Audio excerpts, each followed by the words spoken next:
Hello, friends. Welcome to the Second Phase podcast. I'm Robin Graham, your host, and a brand marketing strategist and photographer passionate about helping women connect and grow their audience and get more clients.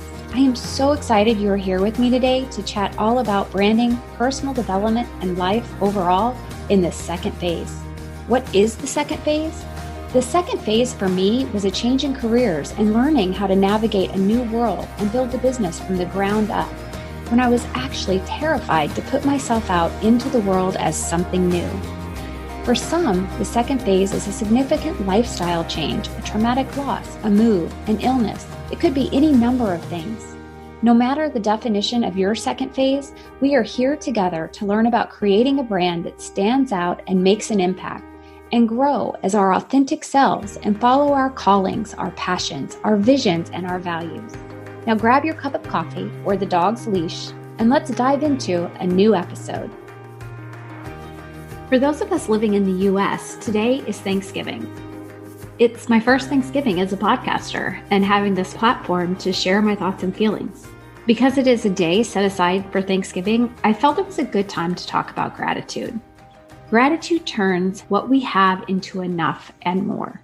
It turns denial into acceptance, chaos into order, confusion into clarity. It makes sense of our past, brings peace for today, and creates a vision for tomorrow. That is a quote from Melody Beatty, and it's one I love to read as a reminder to myself to be grateful. If 2020 has been anything, it has been a year of turmoil, denial, animosity, chaos, and confusion.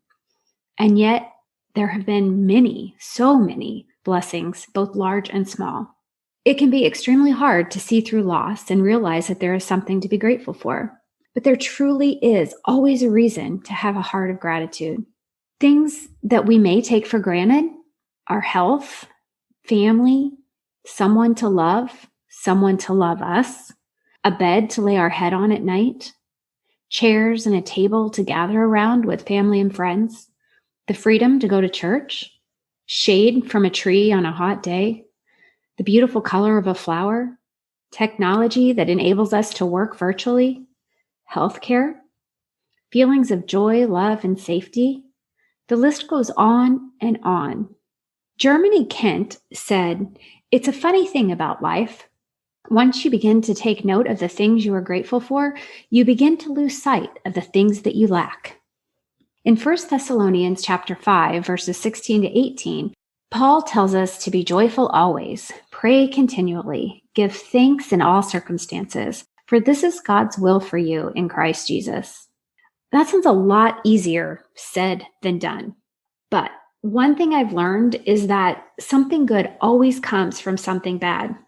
Of course, I don't see it right away. I'm typically blind to it for quite a while, but eventually it becomes obvious. And I know that I can look back and say, that's why that happened. Sometimes it's that I am able to help someone else through my experience. Other times it's that I was saved from some major stress, heartache, or even a bad circumstance because the thing I wanted didn't happen. Douglas Wood said, "The heart that gives thanks is a happy one, for we cannot feel thankful and unhappy at the same time." So true. Think about it. When you have been feeling down, sad, or lost someone or something, if you stopped and felt grateful, the negative emotions were softened, decreased, or muted. There's always a positive amidst the negative. In a year like 2020, it's really hard not to succumb to negative emotions, anxiety, stress, depression, and feelings of utter overwhelm. I know, I have felt them, sometimes to great depth. But Paul reminds us in Philippians 4:6, "Do not be anxious about anything, but in everything, by prayer and petition, with thanksgiving, present your requests to God." How beautiful is that we always have someone to go to. If there is one verse that I love, it's definitely this one. Knowing that there is nothing I can't ask God to help me with or provide for me is a great comfort. It may not take away all of my anxiety, but it does give me peace I wouldn't otherwise have. Knowing He's got my back, and your back too, by the way, Even though his answer may not be the answer I want, and the answer may not come at the time I want it to, I know that the answer will arrive at the right time and in the right way that is best for me. If I can't think of anything else to be grateful for, at least I can always fall back on the fact that I have him watching over me and my family. When Paul was writing to the Philippians, he said to them, I thank my God every time I remember you. And that's in Philippians 1, verse 3. I want you to know that I am grateful for all of you who have been on this podcast journey with me this year. The podcast is a major source of gratitude for me. I have met amazing people and am so grateful I have been given this platform to share them with you, and that you have so generously spent your time with me and left ratings and reviews. Here's a quote from Ralph Waldo Emerson. I awoke this morning with devout thanksgiving for my friends, the old and the new. I feel this way every day. I am so grateful for you, my friends, and the fact you are here with me.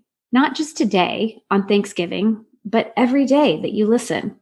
Charlotte Bronte read my mind when she said, for my part, I am almost contented just now and very thankful. Gratitude is a divine emotion. It fills the heart, but not to bursting. It warms it, but not to fever.